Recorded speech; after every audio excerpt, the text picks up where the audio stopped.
I am joined in studio by a very special guest, and I think you all are gonna be excited and happy about this interview. We are joined here in the TYT studios with, we're here with Naomi Klein, author of On Fire, The Burning Case of a Green New Deal. Thank you so much for being here. Happy to be here. I am excited to talk about your book. Just first, tell us what made you want to write this? Well, I think there's a lot of misinformation about what a Green New Deal means. Basically, they lie about it all day long on Fox. That's the process, right? Yeah, it's one of Trump's new talking points, new punching bags.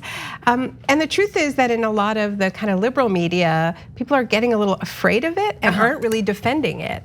And so this, I believe, as somebody who has been covering the climate crisis for 15 years, ever since Hurricane Katrina hit New Orleans, that this really is our best and last chance to avert truly catastrophic climate change, that this is a plan to listen to what scientists are telling us, to lower emissions in line with what we actually need to do, so not sort of tinkering around the edges, but to do it in a way that makes it much more exciting for the public. So linking it with popular policies like Medicare for all, universal child care. So it isn't all about sacrifice, right? Because I think a lot of people are afraid of climate action because for years they've been told it's going to destroy the economy. And the thing about a Green New Deal is it's actually a plan for a better and fairer economy.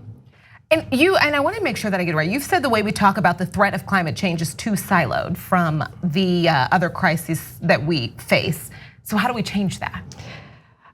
Well, one of the things I'm talking about in the book is that we are living in the time of the climate fires, right? That's one of the fires I'm talking about. But we are also living in a time of these right-wing political fires. And I don't think it's a coincidence that as the climate crisis ceases to be a sort of off in the distant, far off threat that you worry about, for grandchildren or something like that, but actually something that people are living in the here and now. We're here in Los Angeles. I mean, this title is not metaphorical, right? I mean, blackouts in Southern California to prevent another wildfire like we saw a year ago in California, in Paradise, California, that destroyed that entire community. So I think people understand, whether they claim to deny climate change or not, that our house is in crisis, our collective house is in crisis. We're also dealing with the legacy of 40 years of economic policies that have made people's lives more precarious. And so people like Trump in the United States, but also Bolsonaro in Brazil, also people like Salvini in Italy, these sort of far right figures are really, really good at preying on those feelings of insecurity, economic and ecological, and pitting groups in countries against each other. And also people at the border, obviously. And all of this distracts attention from the real business at hand, which is looting the last remaining wildernesses on the planet for profit. So we can't think of this as a siloed crisis because it's interconnected, it's connected with war, it's connected with migration. Climate change makes everything worse. If you look at what happened in Puerto Rico after Maria, and that's one of the things I write about in the book, we saw a healthcare crisis, the whole healthcare system collapsed. That's why thousands of people died. Right. There was also a spike in domestic violence and femicide after Hurricane Maria, because when societies are stressed, whatever the inequalities and vulnerabilities are before the disaster get worse. So the idea that we could just be talking about carbon and not talking about economic justice, not talking about racial justice and gender justice, just isn't connected to the way climate change impacts real people's lives. I love that, and I think that you did a good job of, I think there's this idea that, and that's something that people can deny, like the future. That's when you get the crazies who just don't want to listen to scientists, don't want to believe the truth. It's, they don't believe that we only have this many years to fix it. They don't believe that the earth is literally burning. They don't believe that, but I think you do a good job at kind of pointing out, well, before we even get there, what about now? And I really liked that. But the truth is that I actually think we are seeing a real shift on the right, where climate change denial, like outright climate change denial, is really receding. And we're actually beginning to see the rise of eco-fascism, of people who are openly saying, okay, it's real, so we need to fortress our borders, so we need to, we can't allow the rest of the world to have the same standard of living as Americans. The El Paso shooter, he went into a Walmart that he knew was frequented by Mexicans. He identified as an eco-fascist, and he said, Americans, in his manifesto, he said Americans aren't gonna change their way of life. So he went into a Walmart and killed Mexicans because he didn't want them to have the American way of life. And so I actually think that if we don't have an intersectional approach to the climate crisis that links the dots between rising white supremacy and hate crimes and this xenophobic wave sweeping the globe, we're actually gonna be nostalgic about the days of climate change denial, because it's actually a lot scarier when some of these folks stop denying climate change and then use the climate crisis as their argument for a much more brutal world. That's such a good point. And now I'm like, oh my God, you're right. I'm curious, what did you think of CNN's climate town hall? Yeah. I guess, right? Well, I mean, a pretty stark contrast to the last debate where, it barely came up, right? At all, right? Yeah, I mean, I think Bernie Sanders talked about it, but the moderators didn't ask a direct question about it. And first, I think it's really to Bernie's credit that he didn't wait for the question, because the thing about a Green New Deal, and a lot of candidates are claiming that they support a Green New Deal because this is really important to young voters and this is where a lot of the energy is. And so, at least 5 of the top contenders claim they support a Green New Deal. But the Green New Deal is modeled after FDR's original New Deal, which is, so it isn't a narrow climate policy. Right. It is the plan for the next economy that lowers emissions in line with science, but really changes everything. It's a bundle of policies. So if you're not talking about it in every stump speech, if you aren't talking about it when you're asked about your economic plans, your jobs plans, your foreign policy, then you don't really believe in a Green New Deal. Because you don't need to wait to be asked about it.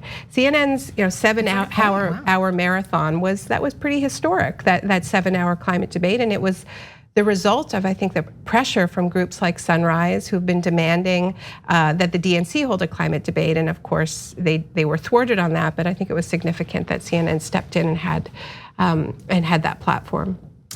I'm curious, like, what do we do about people who are kind of like so overwhelmed that they just think that there's nothing we can do? We're never gonna get everybody on board. Right. What do we say to those people? Well, I think the beauty of a Green New Deal is that I think what has defeated us for so long is that there has been this really, really successful talking point that you have to choose between caring about the economy, caring about putting food on the table, caring about jobs, these bread and butter issues that everybody cares about, and caring about climate change. And climate change was sort of seen as this luxury issue. And there was a reason for that.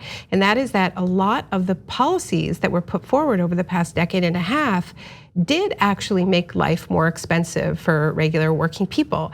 It meant higher prices for electricity, higher prices for gasoline in places that imposed that kind of tax, like in France.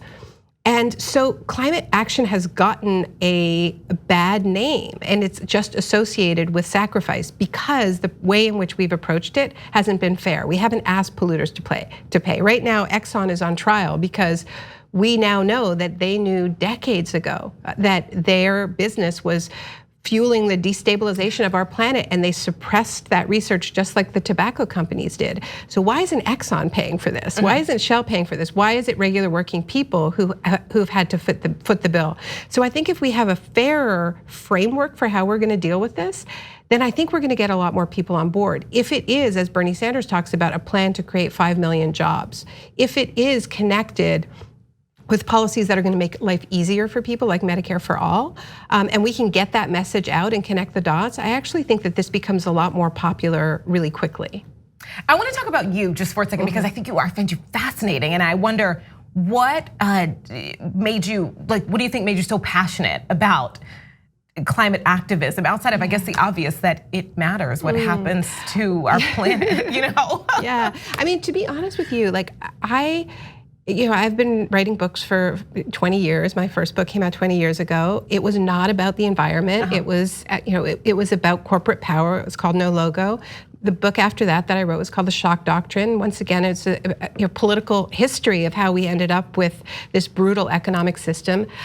I was one of these people, and I think there are a lot of us, who I told myself, look, I'm focused on things that are more important. Climate change is far off. It's something that the green groups are taking care of. They seem to have a lot of money. And I just thought, like, the issues that I'm focused on, economic justice, human rights, like, this is life or death stuff in the here and now. And I am not focused on climate change. And my turning point was I was in New Orleans. The city was still partially underwater. I was not there because I cared about climate change. I was there because I was working on the shock doctrine, and it was this case study of what I call disaster capitalism, right? Like, the city, as I said, was still underwater, and the vultures were circling with plans to privatize New Orleans school system, bulldoze the public housing and replace it with condominiums and townhouses. Meanwhile, Blackwater, Halliburton, Bechtel, the whole Baghdad gang that I had covered in Iraq were all there as well, with this new business model of we're going to profit from climate change as this never-ending disaster. And so that was when I realized, first of all, you can't pry climate apart from the broader economic system that is making it so much worse, right? In New Orleans, and a lot of people don't get that. No, but think about what happened in New Orleans.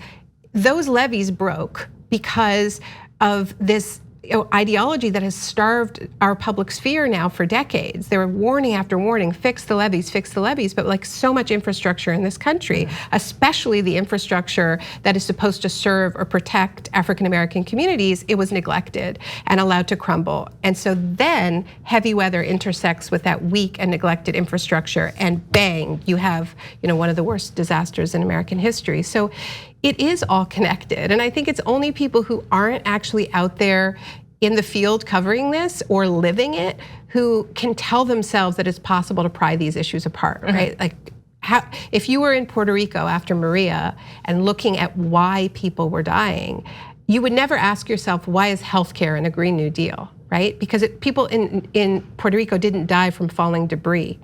A few did, but thousands died because of the result of decades of economic austerity that starved the electricity grid and the healthcare system. And that was what was truly lethal. Naomi Klein, author of On Fire, The Burning Case of a Green New Deal. Thank you so much for being here with us. Thank you, it's a pleasure to speak with you. 2 easy ways to follow the Young Turks. One is hit the subscribe button down below, then you're a TYT subscriber. And second is ring the bell. And when you do that on YouTube, you're notified of our videos.